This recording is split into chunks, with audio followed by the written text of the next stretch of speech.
మేము ఇంత సౌకర్యాలు ప్రయాణికులను మేడారాని జాతరకు దగ్గరుండి మేము తీసుకొని వాళ్ళకు సౌకర్యాలు చేసుకుంటూ వాళ్ళను గుడి దగ్గరికి చేర్చిన తర్వాత మాకు ఎలాంటి సౌకర్యాలు కార్మికులకు లేదు. ఆర్టీసీ డ్రైవర్కు కండక్టర్ని ఎవరు పట్టించుకుంటూ లేరు. మాకు ఆకలి కానీ మాకు టీ కానీ ఎవరు పిలిచి ఇచ్చేటోళ్ళు లేరు. మేము మా సొంత పైసలతోనే మేము ఖర్చు పెట్టుకోవాలి, ఆకలికి చచ్చిపోవాలి, ప్రయాణికులను మాత్రం సౌకర్యంగా చేసుకోవాలి. మళ్ళీ అది కాకుండా మాకు ఇక్కడున్న అధికారులు మమ్మల్ని పిలిచి అదోగా చూస్తున్నారు.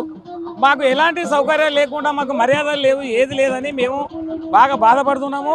ఎంత వేల మందిని తీసుకొస్తున్నాము. ఒక బస్సులో 40-50 మంది వస్తారు. వాళ్ళని సౌకర్యం చేసుకొని వాళ్ళకు ఆ నీళ్లు కావాలని ఆపడము, ఎటు పోవాలని ఆపడము, మధ్యలో వాళ్ళకి సౌకర్యం చేస్తే మాకు వీడికి వచ్చిన తర్వాత జాతరలో మాకు ఎలాంటి సౌకర్యాలు లేవు. మేము బాధపడుతున్నాము.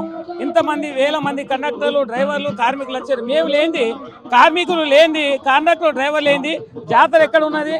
ఆఫీసర్లు ఎక్కడ ఉన్నారు? ఎవరు లేరు. మేము మాట్లాడితే మాకు ఏదో మాట్లాడతామని తెలుసుకుంటారు. కాబట్టి ఇది మర్యాద కాని విషయాలు. ఈ విషయాలు మాత్రం మానుకోవాలి. ఎండి గారికి కూడా మేము మాట్లాడుతున్నాము.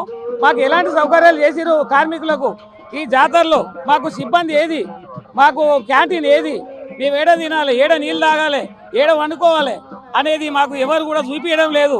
కావాలంటే ఏ బస్సు తీసుకురా, ఆ బస్సు తీసుకురా, ఈడబెట్టు, నా బస్సు ముందు కొని అనేది వాళ్ళ డిపో వాళ్ళేమో కొట్లాడుతారు. మాకు ఎలాంటి మర్యాదలు లేవు. మాకు ఇప్పటికీ లేదు, ఇదివరకే లేదనుకుంటే ఇంకా కూడా అన్నట్టే చేస్తున్నారు కార్మికులను. 24 hours కష్టపడేది డ్రైవర్, కండక్టర్. 24 గంటలు పనిచేస్తేనే కార్పొరేషన్లో డ్రైవర్, కండక్టర్ వెన్నెముక. దీన్ని ఆలోచించి పనిచేయాలి అధికారులు ఎప్పుడే. కానీ మాకు మర్యాద ఇవ్వాలి. మాకు లేకుండా ఎవరికో మర్యాద ఇస్తే కష్టపడ్డోడు ఎక్కడో పెడితే కష్టపడినోడు తింటుడు, సాటుకు తింటుడు. మేము ఇంత కష్టపడి తిరుగుతున్నాం. ఎప్పుడు వచ్చినా మేము ఇంతసేపు అవుతుంది. 5 గంటలకు వచ్చి ఇదివరకు అన్నం లేదు, నీళ్లు లేవు, ఏది లేదు. మాకు క్యాంటీన్ లేదు, సౌకర్యాలు లేవు. కాబట్టి మేము బాధపడుకుంటూ ఈ విన్నపం మీకు తెలవాలని మేము మాట్లాడుతున్నాం.